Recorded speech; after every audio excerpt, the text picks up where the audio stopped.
The Square Ball Podcast.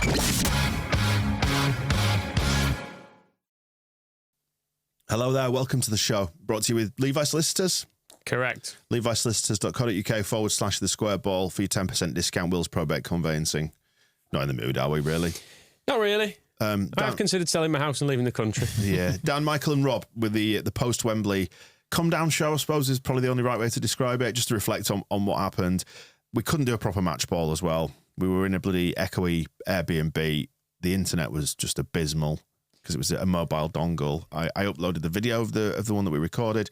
Started that at about 7 p.m. and it took 3.5 hours to upload. So that's the situation we were in. So we thought we'd just get back together now and just say hi to you. And, well, thank you as well for supporting us across the season. It's been mad busy. It's been great fun up until the very last game.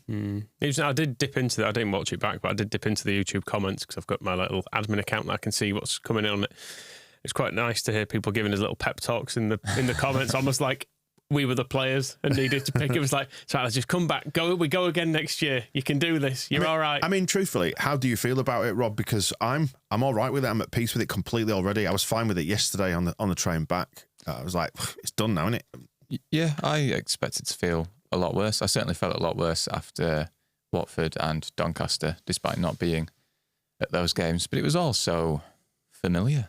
It was like, oh, I've seen all this before. And even the way we lost, it was like such an obvious script of how to lose a playoff final, where conceded what a bit of a rubbish goal, pretty boring game. Even Dan James hitting the bar late on, it was like, oh yeah, of course, like, this is how it's going to go. And then you walk out and it's like, cool, I just want to go home now. I mean, I watched on Friday night as a bit of a distraction from just thinking constantly about the playoff final.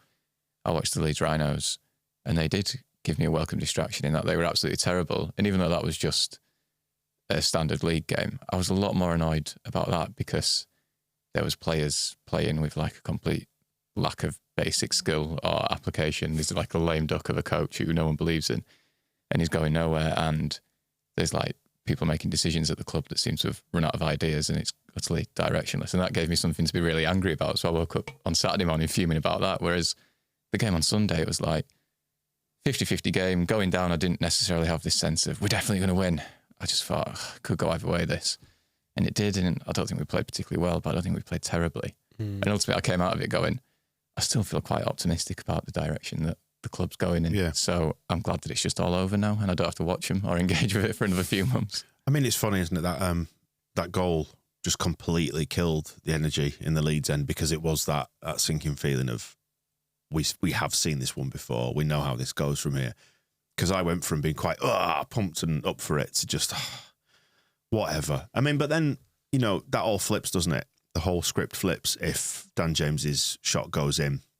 And then you've suddenly got a backs to the wall, 5-10 minutes, Alamo style thing at the end where we could have won it potentially. And I think that's the stuff on which these finals turn, isn't it? It's moments, and they happen to seize upon the moment that we absolutely gifted them. That just didn't happen for us the other way around, and that's just the way it is. You think back to that Leicester game, don't you, where that looked to be going nowhere and we score sort of out of nowhere and then the last 10 minutes is just wild and the Dan James shot goes in. It's actually the first time we just watched the very brief highlights in the office before recording this. First time I've actually seen it. God, it was close. So close, wasn't it? It was so close. It hits the underside of the bar to an extent that literally another centimetre below and that probably just goes, like skims the bar and goes in. I'm almost more annoyed that we didn't lose in like a more interesting way. You know, like that Derby playoff game was just wild and you didn't know what to make of it, and that one hurt a lot more. Whereas this one, it's like, yeah, that was pretty predictable. Southampton just feel like our kryptonite this season, in the same way that Gary fucking Monk used to be at Bielsa all the time somehow, and you think, oh, how does this work? And I don't think Southampton were great, but whatever they do just seems to do well against us. Yeah, they've got good enough players. That's the point. Is that the majority of the players in the Championship not that great. Majority of the teams are not as good as the team that we had this season, except we came up against one that was about on our par. I'm watching the highlights back. It's much the same feeling I had leaving the game. Was we weren't terrible, but equally they did deserve it and they did have the better chances. So watching it back, we had like a chance in the highlights. Yeah. Whereas they had the goal, they had the one which is Armstrong from a similar angle, a bit closer in, but where Meslier makes quite a good save when he pushes it back across and we clear it. And then there's the one in the second half where they go through and the guy tries to score the Somerville goal where he goes left, goes right, tries to curl it top corner, puts it quite far over. Did you manage to speak to many Southampton fans in the wake of this? Did you bump into any at all? I know it all got a bit excitable. Oh, I didn't go out afterwards because I had my son with me, but I know you did, and it all got a bit fun. It was all Leeds fans in the pub because it was the same pub as in pre-game, the parish down at Wembley. So it was all Leeds fans there. I should say, by the way, thank you to Larry Nance Jr. for putting an incredible amount of money behind that bar. I tried my best. Yeah. I tried my best to spend You're it. the real hero here. Yeah, which was really kind of him. That was very good of him. But yeah, I ended up back in there. And it was good, actually. I think it was a bit somber for a time, and then some songs got going. El Vino did flow. People singing about Rishi Sunak and stuff. And Was it Crocodile? Yeah, but I made a Crocodile. Brilliantly, the pub had booked a guy to come on and sing some songs who was like resolutely going about trying to sing Kings of Leon while the pub was all bouncing around singing about Rishi Sunak. Yeah. You can sort of barely hear. There's a video of it. You can sort of barely hear the strings being plucked as everyone's just jumping around. But everybody I spoke to, I need to say hi to the lads who I spoke to on the train on the way back. There was Joe spoke to latterly, Sam and all the lads from Wakefield as well who got off at Wakefield. It was nice to meet you and speak to you, and they enjoyed being regaled by my dad about tales from the 60s and 70s, being beaten up in like Liverpool and stuff like that. He'd woken up then, had he? Yes, he had. Yeah, he got very sleepy on the podcast that we did do, didn't he? After the match. But yeah, they were all saying, all the Southampton fans that they'd encountered, and it was the same with the ones that we saw. It was like they're kind of, we'll enjoy the day because we've won at Wembley, but the prize at the end of it, it's now they've now probably set themselves up for a season of struggle. Talking about I'm struggling to speak still because I'm so actually we won. Yeah, but I'm are you tired? Are you still really tired? I'm absolutely spent. I feel all right today. Actually, I was a bit hungover and tired yesterday, but I feel all right again. I'm pretty knackered. This is my third coffee of the morning, and it's not really working. We come back stronger, don't we? Yeah, but maybe. But yeah, the Southampton fans are like, yeah, we're great. We go up to the Premier League, but they're in the same boat as we would have been in. Where you go, well, you're probably in for a monumental struggle with what you've got. Yeah, I think that's partly why maybe people are all right about this because. And I've got no extra ground with Southampton. I want to say, by the way, at all whatsoever this season. Yeah, absolutely. That's kind of where I am with it. I thought their previous occasions at Wembley as well, I've thought the Watford and Donny fans were both shit, basically. Which Watford was Cardiff, obviously, before somebody corrects you. Yeah, of course, sorry. But yeah, the previous playoff finals, like neither of them actually sold their allocation and the atmosphere wasn't good. Whereas, I mean, it was annoying when the Saints go marching in, droning on over and over again. But their fans actually, you could hear them, which I don't think you could really for the. I was going to say actually on games. That's as a song because it's really slow. Works in Wembley because everybody picks up on it, and that's one of the things we should probably quickly talk about. The Wembley experience. Are we just using it as a means to cope by saying it's shit? Because I've come away from it just feeling quite cold about the whole experience. Like when I first went in, I was a little bit overawed by it because it's because of the sheer scale of the place. You see all the fans and you get, that connection that you got with half of the stadium. But then, like leaving it and reflecting on it, I don't know, it leaves me feeling quite empty. It reminds the whole place. Have you had the concept of liminal spaces, like hotel corridors and doctors' waiting rooms, like transitional spaces, that kind of thing? And they're unsettling to us because they are transitional. They don't really necessarily serve a function in themselves. Wembley feels a little bit like that. It's like an airport lounge. It's like an airport terminal, a lot of it. And obviously airports are transitional places as well, where you're going from one place to another. It feels like that to me, does Wembley. It's just there's just something about it that doesn't quite sit right. Jonathan Liu as well in The Guardian has written a good piece on it today. It's Tuesday as we record, Tuesday lunchtime. Yeah, sort of saying much the same thing. It's just kind of, the more it tries to be, the less it is. I think it really struck me how they just seem to have no clue how to like build an atmosphere, or at least encourage an atmosphere. Because I thought before the game, it seemed quite loud. I thought around me there were like lots of songs being started, but I think because it's so big and vast and open, none of it ever joins up with like the rest of the Leeds crowd. That was my original point, actually, that I started off before I got waylaid with the Southampton when the Saints go marching in song. Because it's slow, it gives everybody the chance to cotton on to what's being sung, so they all sung it. But then before the game, a lot of the other songs with Leeds, like you'll get pockets of it coming from over there, then you join in, but then they're kind of finished, and it takes a long time to travel. But it felt like before the game, when the atmosphere was building, and probably both sets of fans were at their loudest, it's just completely like blurred over by like Zombie Nation or something like that. And you think, you're actually killing what could be something like really good now. And then you got to half time and you get two complete randomers doing like a mini podcast. Whereas, I don't know. That made me want to gouge my fucking eyes out. YouTubers. I know we're on YouTube, by the way, I should say, but, you know. Yeah, I know. What was it? It's five-a-side team. But then, but before they got into that, they were doing like a tactical breakdown of the first half, and it was just like, no one gives a fuck, mate. Just get off there, like, shut up. I noticed they both tweeted about it. I didn't know who they were at the time. One of them's, I don't know the name still. People did tell me them. One of them's a QPR fan who does a more Portsmouth fan as well. Generic YouTube thing as well, I think. He's one of those who always talks about trying to build a community and stuff. You know, like Rory always talks about that. We've never claimed that, have we? What, community? We've never gone, we're trying to build a really great community. No, we're antisocial bastards, that's why. This is what you're getting, and you can like it or you can not. But football's about tribalism. Stop being nice to each other. And the other one is does some stuff with Mark Goldbridge. The big one does stuff with Goldbridge. The little one, who was actually the more, even though one of them works with Mark Goldbridge, the other one managed to be more annoying, which is quite an achievement, really. Right. Yeah, but I noticed they both tweeted about saying, "Oh God, getting heckled by Leeds fans." I don't think my five-a-side team went down well because I think he picked more Southampton players. It's like, mate, no one was listening to what you were saying. Yeah. People were just annoyed by your presence. Yeah, I saw there was a brilliant post on Wacko, and the post, it was Mulder who put it last night, so on Monday night, saying being inside Wembley yesterday can only be described as being trapped inside a dickhead's TikTok video for 90 minutes.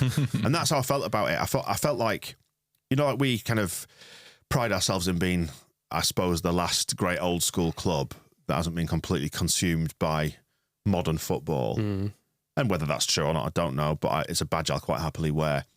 It feels like, Wembley was like the antithesis of what we are as a club, and it made me fear a bit for our future in that if and when we do go up and the West Stand goes, and I want to see Ellen Road redeveloped, but I also want to see it retain the atmosphere and the character, and I don't know if the two can coexist. I'm not sure about that, because what you're going to get is a load of corporate seats, looking like 6,000 or something like that in the new West Stand. So it'll have that more corporate feel about it. The facilities will be nicer, and possibly a bit more soulless where fans are concerned. There'll be more leg room. It'll be a better experience, and it'll probably dilute the atmosphere, and the prices will probably go up to reflect it all as well. So football stadiums are weird, because be careful. Please just be careful. Because I've been to Old Wembley, and I remember going there, and Old Wembley was a dump. Don't get me wrong, like it was a bad it stank stadium of beer and piss. And like I was in the rake of the seats was bad, because I think it'd all been put on old terrace in, a bit like the East Lower, actually. So the rake of the seats wasn't good. It wasn't a great view. It was tight. There were pillars in the way. But I remember, admittedly, a lot of this is through the lens of, you know, being 12 or whatever I was when I went to that. And a lot of my formative experiences of football stadiums of going to them as a young kid, and maybe there's something in that you're more easily impressed as that. But I remember going to Old Wembley and going to Ellen Road for the first time, and the bit where you go out, you go, whoa, so it's this, and like feeling it's all like, I don't know, you almost feel the history around it. Whereas I went to Wembley and I did just kind of go, oh, I feel like it would be a perfectly good venue for like a big music concert. If Coldplay were playing there. Yeah, well, they do, don't they? It's Coldplay, it's Taylor Swift. Ideal for It's the Capital Summertime Ball. I've been to other grounds. Like I've been to a ground in Warsaw, and I was like, this is basically the same thing. It's just a big bowl. It felt a bit like the Emirates as well when you go there and you're like, oh yeah, it's just a big. And it's because it's just a big, comfortable sort of. There's no doubt space. there's a small pool of like architects who designed these, and that's the Emirates style design with the slightly dipped corners was the optimum design for a bit, and now they'll probably move in a slightly different direction. But they are all fundamentally the same, aren't they? And like I've been to the grounds as an older person. and still felt a magic about them. Yeah, and not the tiniest bit of it for Wembley. That's what I mean. Yeah, like when I've been if you go to Dortmund, particularly if you go on a game when it's full, you walk out to it and you go, "Fucking hell, look at this! This is amazing." But how much of that is the 50+1 rule and the fact that fans will not give up control of their clubs in Germany and therefore steer the direction rather of where they go, and they will not tolerate any of this bullshit. There's far more resistance to it. You've been to Munich, actually. What's that like as a ground? Because that's very Wembley new bowl design, isn't it? It is, but it has retained atmosphere because of the fans, I suppose. But then there is I don't want to say designated singing section, but they've got, I think it's terraces still behind one of the goals. But what's interesting about Munich is that you can walk around the whole of the internal bowl. And then there's just like a separate set of secondary turnstiles that lead onto the terrace. The rest of it's just like basically open seat. And I think there may be in a way a bit that's sort of boxed off separately as well. But yeah, you all sort of come in on one side of the stadium through a bank of turnstiles, and then you just walk around the whole thing inside. I mean, so you can just kind of mooch around. So it's all right, like a non-league ground. Yeah, but it's far more functional from what I saw. But then again, it's not like I strayed into the boxes or anything like that. So I'm sure it's got its own level of corporate facilities at Munich. But the bit that I saw was basically just fairly tarmacy and, you know. The thing is, though, with Dortmund, that is someone's home, and it is the home of a fan base with a soul as well. Whereas Wembley's nobody's home. It's a canvas, isn't it? Yeah, no one particularly wants to go there. Like going down on the morning, it's kind of one of the most fun bits of the day, but seeing all the passing every car and it's got a Leeds scarf hanging out of it, and you stop at the services and it's full of Leeds fans. But I remember going down and thinking, whatever happens, it's not going to be as good as the Norwich second leg, because that was at our home. There was magic in the air and it was electric, and the game was just like an explosion. Whereas best case scenario in a playoff final, it's like it might be cagey and a bit of a boring game and it's going to be tense, but we might win and have a good party afterwards when we leave Wembley, rather than actually what happens inside the ground, really. And that, do you know what? That's why I feel fine and I'm over it already. Because the party happened before and after, and like the Airbnb where we were, I mean, I could see the Wembley arch out of the windows at the front. The fuckers lit it up red again, didn't they?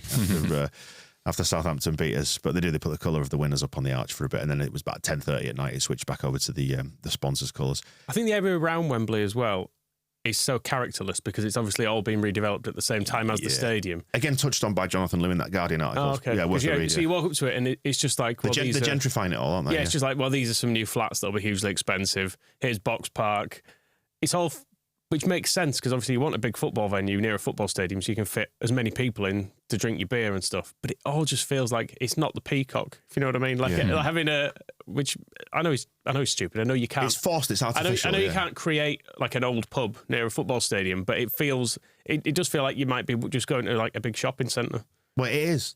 Wembley's like that. It's like going to Meadowhall. Yeah. Which I try to avoid. I don't get genuinely done to me for about 20 years. No. But yeah, it's the same vibe as that, really. Yeah, inside Wembley's like that. Outside, it's like it because there's a big sort of restaurant-y, bar-y kind of retail sort of thing that's sprung up, isn't like TGI Fridays is there, for example, and all that kind of shit. Yeah, I felt nothing. I remember going to the, I think if they redeveloped it yet, they're certainly doing it. When I went to the new camp when I was like family holiday, when I was like 13 or something, I remember going into that as well and being like, whoa, this is so cool. And it was a shit stadium. Yeah, it's crap, isn't it? Really, I remember being a bit struck by the fact like it was amazing. I loved it, but the seats were just like a little curved bit of plastic bolted on some concrete and stuff, which I dare say has changed now. But you know, it had a thing about it that made me kind of go, "This is ace." Well, the new camp refurb that they're doing, they're retaining that concrete structure around it. They're probably reinforcing it and making it stronger and all that. But the same basic kind of lattice work is all going to be remaining in place. So they're keeping all that. But I remember thinking, this is a bit shabby. It reminds me of Ellen Road, and that's why I think that's why I loved it. Just go back to Wembley.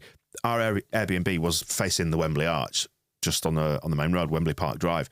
And you could still hear Leeds fans singing at like 10:30, 11 o'clock at night, which is talking about the party happening. The party happened anyway. It's just that the football didn't go our way. And that's why I'm fine with it, because that, to me, there's so much more to be taken out of that. And I remember saying in the run-up to this, all I wanted was to have a nice time with my mates. And I did. Yeah. Like the pub beforehand was brilliant. Yeah. I successfully had a nice time this time, which I failed to do on the previous two playoff defeats. So I was the real winner. Yeah, it was good fun apart from the football. That would have been the cherry on the icing, but it just reminded me that that's what I love about Leeds. And you're talking about building a community. It's the Leeds fan base. I know everybody squabbles and falls out at times and has different ideas about what we should be and all that. But when you throw 30 or 40,000 Leeds fans into the same area, we make the most of it, don't we? We really make the most of it. It just feels like that's the one thing I think more than anything I love. And it was the same on the train back as well, like chatting to the lads from Wake. Everyone was just still having beers and stuff and having a laugh. And I bet you weren't, though. Jesus, no. No. That's you out for about a month. Yeah, well, I was sleeping. I slept for 2 nights on a... You're very much like a sort of a Pat Bamford drinker, aren't you? You can have 1 or 2, but then it needs a big period out. I know I've got a week on Saturday, so the 8th, 9th weekend. That's quite a way off, Dan. That's a week. It's a week and a half. Okay. That's that, which is regular. That's like regular for me. You've got big plans. Yeah, but I will say speaking of people drinking and trains, my tube back to the hotel at the end of the night, bumped into me and my mate Anthony were bumping into this random Southampton fan in the tube. Just like having a bit of chat, and he recognised me from YouTube. He's like, "You do YouTube?" He's like, I've watched like every single playoff preview I can find, like from Leeds and Southampton fans. But he was just he was brilliantly pissed and just a really random lad. But he was telling me about his, because he didn't really know I was getting home either, because we were saying like, "Oh, what are you doing now? Have you got a hotel?" And he was like, "Nah, I'm going to go to Paddington and see if I can get a train, but I don't know really." So we're like, "All right, you need a bit more of a plan." He's like, "My dad lives in Oxford. I can probably get back to there, so I'll see if I can get back to there." He's like, "It won't be as bad as Sheffield Wednesday anyway, because I missed the train. I was by myself, and so I just spoke to some homeless people to ask them what I should do. Right. And they showed me how you can get into this old abandoned bank. So I just went and slept in there with them." That's that. I mean, that is living right on the edge, isn't it? And then I woke up in the morning because the security came in and they booted us all out. But it was all right because then it was the morning by then, so I didn't really mind. Wow. I was like, well, best of luck with it, mate. Hope you make it through the night. We should have had him on the pitch at halftime. Exactly. Telling some stories. That's amazing. It was a nice antidote though to the corporate stuff. Just a stray man going around sleeping where he can. Yeah. Not thinking, "Oh, I'm stuck here. I better look for hotels." Just be like, "I'll just chat to some people. There's surely an abandoned bank around here that I can just I can sneak into and keep." I'm going to try and find out where it was. Might have a night there myself. But yeah, in terms of just tapping into the tidiness, I think we've got a show we're going to do with Phil tomorrow. He's going to pop in after. I think he's got a follow-up appointment. I'm sure he won't mind me saying. So hope that goes all right. Given that they drilled into his head and all that. Oh. So he's going to come straight here after that. And then we're going to have a little chat a little bit. Is he trying to get out of the transfer window again? Is he going to come in and be like, "Oh yeah, they said I need to have another month or two off"? Yeah. I know he hates it. Yeah, I know. But yeah, he's going to come in and we'll just have a chat about that and see what he's heard. And possibly, we might hear from the club hierarchy as well before the week is out. So and then I think we're gonna have to take a few days. I think we've said enough this season. Yeah, we'll get this done. We'll come back next week with some back end of next week, and we'll pick everything up. We'll wrap up the Player of the Year stuff. See if Chris Clarkson did triumph in the end. Who was saying the player rating thing might not have worked for the playoff final? I'm not too sure. I mean, do we know that Moscow's alive? I saw him in the pub quite late, and he was still standing. Yeah, like Elton John. Yeah, better than he'd ever. No. So on and so No. forth. In fact, Elton John can't stand very well now, can he? It's probably not great. He's got a stair lift, hasn't he? Yeah, probably not a great description. But he was better than an 80-year-old man, however Elton John is now. Yeah. So yeah, we're just gonna have a little. I think a 1 week just decompress because I'm knackered. I don't know about you. Like I slept for 2 nights on the Airbnb floor. I was going to say on a mattress it was 4 inches deep and like an inflatable mattress, remarkably comfy actually. And I slept for 8 hours into Monday morning before we came back. But then I went to bed for an hour and a half when I got back on Monday. Slept for 8 hours last night and I'm still absolutely broken. So you complaining about that. Your dad was slept on that sofa while we did the podcast. I don't even know if that came across on the recording, but he was about a metre away from us snoring, wasn't he? Yeah. Sounded like a lion. It's tremendous work. Just fell asleep in there. So it was pretty riveting stuff. Well, that's why I was on the floor because took my son down, Sam as well. So we were in a 1-bedroom Airbnb, the bedroom with a double bed in, which my 12-year-old son got because he refused to be in a room with 2 blokes who snore. So my dad got the sofa bed. My dad got the sofa bed and I got the floor. Yeah. So there you go. There's the hierarchy for you. But yeah, so I just kind of ache and I'm just knackered. How was he after it? Was he all right with the defeat?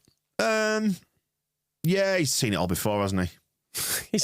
How old is he? My dad's 72. No, I mean your son. Oh, because that'll have been his first proper final defeat, won't it? That he's any memory of. Sam. Well, Sam's 12, but he'd never seen Leeds lose before that. Oh, really? No, I thought it was going to be the lucky charm. Yeah. Bloody hell. Every game he'd come to, we'd either won or drawn, but which is saying something given that he came during the Premier League era as well. I'm glad we lost, the glory unseen bastard. Yeah.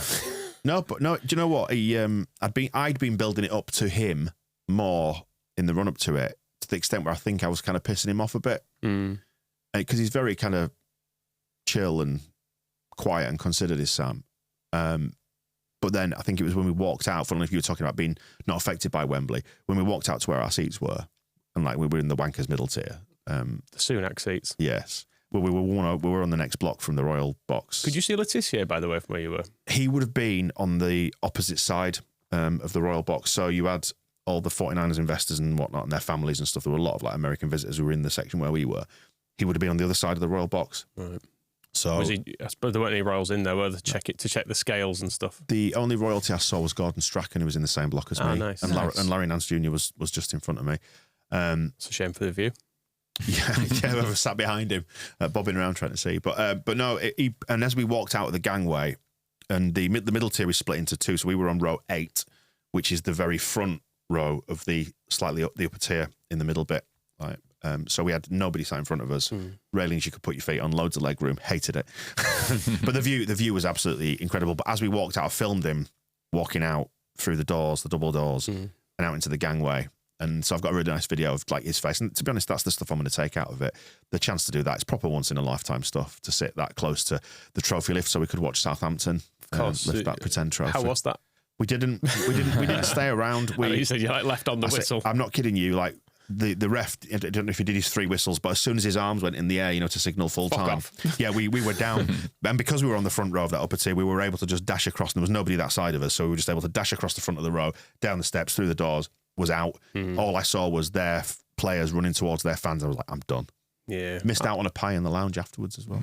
I did stay for... Did you feel the need to put yourself through it? A while at the end.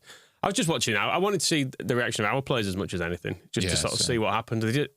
The picture of Jorginho's killed me. Yeah, he was obviously the most visibly upset.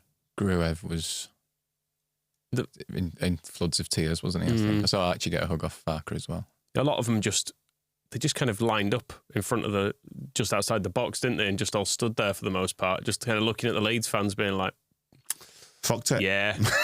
Sorry about that. There was a young fan walking up the stairs and out at the end of the game in floods of tears, just getting a lot of pats on the shoulder, being like, don't worry, mate, you'll get used to it. Yeah. It's funny, when I was waiting to be let into the Airbnb, actually, a bloke with his son who recognised me in the podcast was like just saying, oh, you're right, what you're doing now sort of thing. Then he was saying, oh, it's his first game and stuff. I was like, how old is he? He's like, he's 11. I was like, I was 11. I was 11, my first final defeat as well. You get used to it. It's all right. Yeah, but he actually looked all right. I think I was upsetting myself more than... I think I was reliving childhood trauma more Sam was fine. He seemed all right. Sam was fine. You can tell he's not being like... He doesn't have the war scars, you know what I mean? The memories of it all.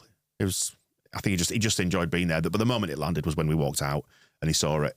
It was like, bloody hell, we've got the best seats in the house at Wembley. It's amazing. This. So, I think he just enjoyed it as an experience. But then again, when you've subjected a kid to sitting in a pub for 2 hours while you drink Guinness, just he's sat in the corner fiddling on his phone. I felt a bit bad for him. But no, I think he enjoyed the overall experience, and he likes going to London and stuff like that. So yeah.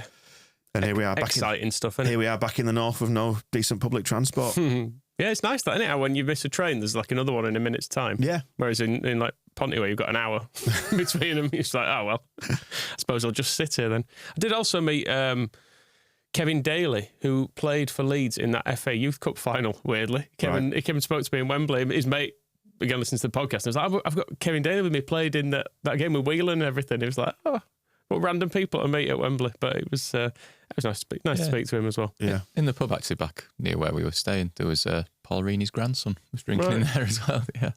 Surely he shouldn't have to buy drinks. I firmly believe the several tiers of the late 1970s Leeds team should never have to pay for drinks. Somebody told me that the club didn't pay for Eddie Gray to come down and stay.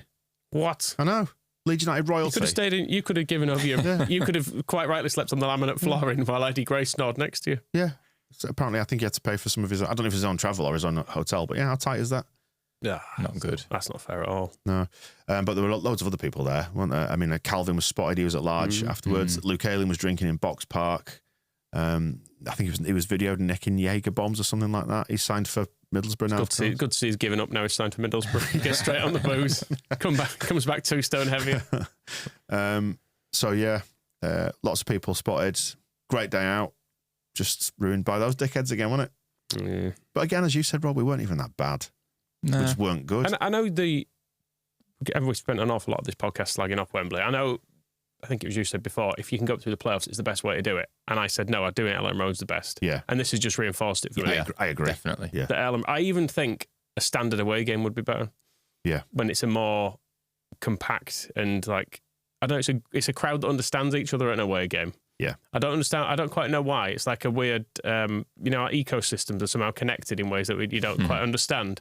I think a Leeds away end is like that. Wembley, that ecosystem's out. It's all sorts of people. It's people with kids who don't normally go. It's everyone not stood where they need. Because a Leeds away game, basically, like, people just do what they want. Yeah. Seating wise, so you get groups of people congregating and stuff. Wembley's not like that. So you might normally go with a dozen mates, but 3 of you are upper tier, 3 of you are lower tier, 2 of you are on the halfway line, one's in the top corner, and you're all over the place. And there's not the same. It's that nucleus, isn't it? There's just not the same vibe to any of it as a result of it. It's a disconnected and weird experience. I think they should just open it up for free next time. Yeah. Just say, look, go in and find a seat. I believe they did that in the Euros final, didn't they? Yes, that was the best way to do it. They gave that a trial run and it went really well. Yeah. Next time, when Leeds suspiciously haven't sold any tickets, we'll be like, there's a plan. Don't worry, there's a plan. We're just going to do our own thing. Yeah, so we will come back tomorrow with Phil and we'll sort of wrap up things then. And then we're going to we'll just take a week. Just give you a rest from us. Give us a rest from it all. Forget about it for a week and we'll come back and see where the land lies. And thank you as well for being with us across this season. It's been absolutely mad, the numbers. Like, I just checked the numbers this morning. Podcast, 5.25 million streams. Fucking hell, Jesus. Over the course of the... And that's not YouTube as well. That's since the season started. So, wow. 10 months or whatever. So thank you. It's ridiculous. And loads of people are just dead nice at Wembley as well. People coming up and saying nice things and saying sorry, it's so terrible after the game. So that's just been nice it was nice to see loads of people. Yeah. So thanks a million for supporting us. It's good fun, isn't it? Apart from when we lose, but even then, we're still here. Something to do, isn't it? It is something to do. It passes the time. That's the thing with football. Yeah. I was already saying, wasn't I, before we started recording, saying some new grounds next year. Never been to Oxford. Would have been here talking shit next year either way, so it's fine. Exactly. So we will go away now. Return in 24 hours with Phil. He'll probably say something sensible. You know what he's like with his daft newsletter, and he'll be talking about the Champions League, won't he? Because that's at Wembley. That's at Wembley this weekend. Yeah. Well, I hope they have a shit time too. Yeah. I hope they all have to fucking queue for hours to get back out of the tube like everyone else. I didn't even want to get to the tube, but I couldn't get where I wanted to go because of the pissing system where they wouldn't let you up Wembley Way. Oh, you got to go all the way to the tube and back down. Just like locked in the middle of a crowd and couldn't get out. Yeah. Stupid thing. Bulldoze it. Yeah. Starts now. The petition. I know they spent like £1 billion on it, but just knock it down. Write it off. Knock it down, rebuild it somewhere else. It's not a stadium. Just a final thought on this. I'm talking about the nature of Leeds as a club and the fact that we're like the last old school club. That stadium, it's not a stadium for our club, is it? And for our fans? No. It's for TikTok idiots. Yeah, just play finals at Villa Park. It's fine. I know it's small, but you know. Are you suggesting that Man United should get their Wembley of the North?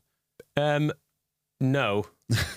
But do you know what, actually, they should get it. We shouldn't pay for it. I was going to say, they can pay for it themselves. They can pay for it themselves, but they should build it and then they can fucking hate it. Because for all Old Trafford is falling apart, it's a proper football stadium, is that? And they'd hate it if they left. Because they'd get something like Wembley and they'd be like, oh, it's just a terrible place full of tourists. And on that note, thank you for joining us on this one. Yeah, we'll be back with Phil with some sensible analysis. And if you don't join us on that one, we'll speak to you next week. See you in a bit. The Square Ball Podcast.